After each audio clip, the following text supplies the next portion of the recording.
amigas e amigos, bem-vindos ao podcast Sindicalismo e Trabalho. No episódio de hoje nós vamos responder a seguinte questão: quais são as fontes formais de custeio das entidades sindicais? E por que é importante o advogado trabalhista saber bem a distinção teórica entre as fontes formais de custeio das entidades sindicais? Esse é um tema muito relevante, no entanto, é muito pouco estudado. Quando se fala em financiamento sindical, quando se fala em custeio das atividades sindicais, em geral, acaba se tratando das contribuições como se fossem uma coisa só. Em geral, não há uma preocupação prévia de se perguntar, peraí, de que contribuição estamos falando? E é com isso, às vezes, que se fala, por exemplo, contribuição assistencial como sinônimo de contribuição sindical, sem se preocupar em distinguir essas formas de contribuição e, principalmente, o título jurídico respectivo. E é justamente o título jurídico que é fundamental para a compreensão sobre cada forma de contribuição sindical. Diante dessa dificuldade, nós vamos, neste podcast de hoje, mostrar o quanto é estratégico para você fazer a distinção entre as formas de financiamento sindical.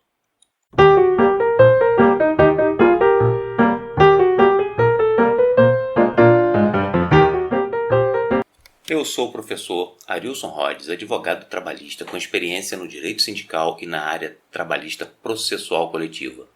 E para tratar desse tema, eu vou conversar com o professor Jefferson Rodrigues.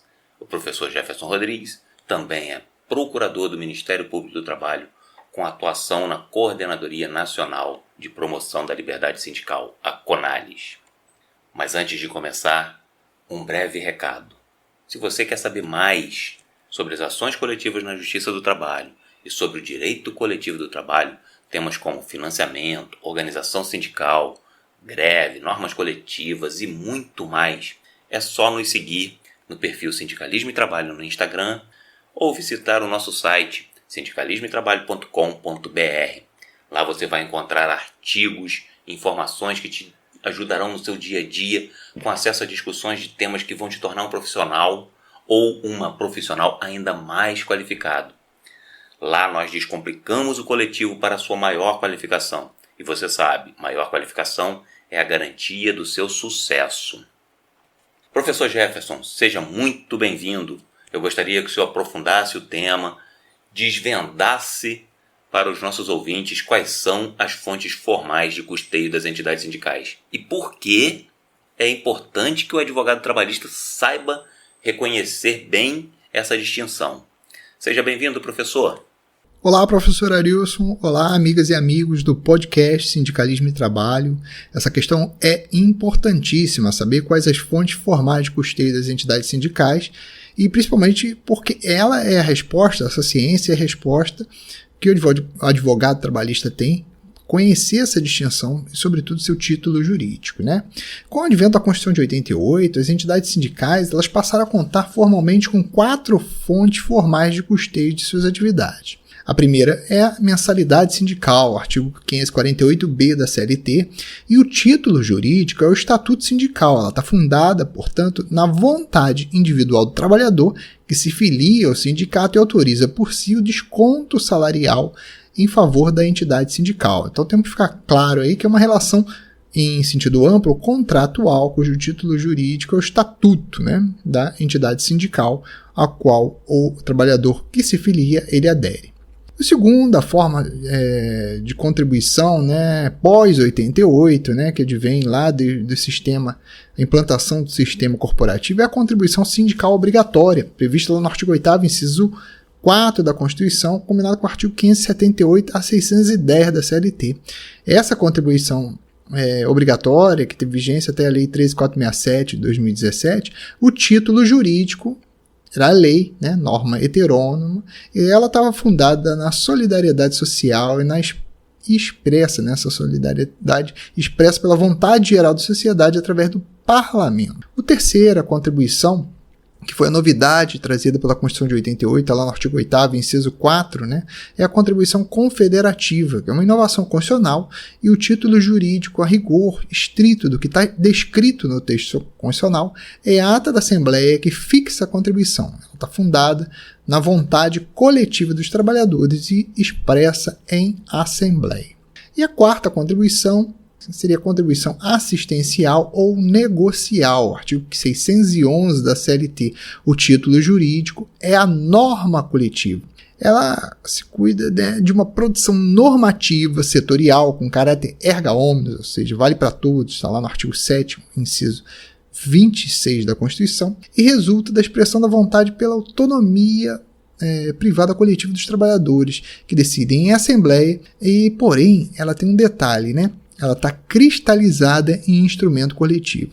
O instrumento coletivo é o veículo pela qual se consegue a aplicação para todos os trabalhadores dessa contribuição assistencial ou negocial. Como eu disse, a Lei 13.467 de 2017, a reforma trabalhista, ela tornou a contribuição sindical, que era obrigatória, em facultativa. E disse a lei que essa contribuição é condicionada à autorização dos que integram a categoria representada. É muito importante porque às vezes se fala indistintamente sobre as formas de contribuição sem saber tocar em que contribuição se está se falando. E é mais importante ainda você saber qual a contribuição que se fala e para saber qual é o seu fundamento jurídico e qual é o seu título jurídico. E vou pegar aqui o exemplo, para a gente encerrar, da contribuição assistencial ou negocial, que está lá previsto no artigo 611 da CLT, e se funda, como eu disse, na norma coletiva. Ela é aprovada em assembleia, mas está cristalizada para aplicar a todos os integrantes da categoria, prevista na norma coletiva, que é o acordo ou convenção coletiva. É muito importante compreender esse tema, até para ter uma visão mais crítica da própria jurisprudência atual e que diz que a contribuição do não associado viola a liberdade de associação. Veja, no caso da contribuição assistencial negocial, ela é prevista na norma coletiva. Ora, se uma norma coletiva, por natureza, atinge o patrimônio jurídico de todos os integrantes da categoria, com direitos e obrigações, por essa lógica, toda norma coletiva violaria a liberdade de associação.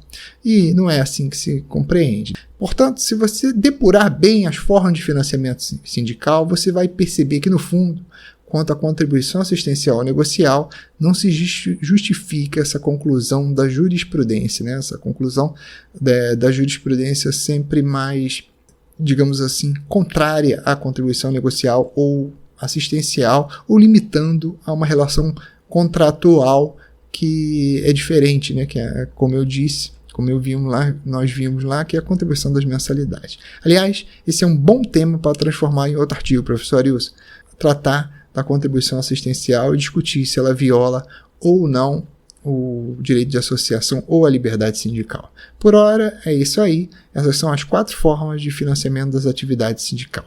Devolvo a palavra, professor. Sempre muito elucidativas as suas palavras, professor. Obrigado pelos seus esclarecimentos, obrigado pelo aprofundamento no tema. E para aqueles que queiram saber mais sobre o conteúdo deste podcast, sobre tudo relacionado ao direito coletivo do trabalho, ações coletivas na justiça do trabalho, atividade sindical, organização sindical, normas coletivas e muito mais, é só seguir o nosso perfil Sindicalismo e Trabalho no Instagram e visitar o nosso site sindicalismoetrabalho.com.br.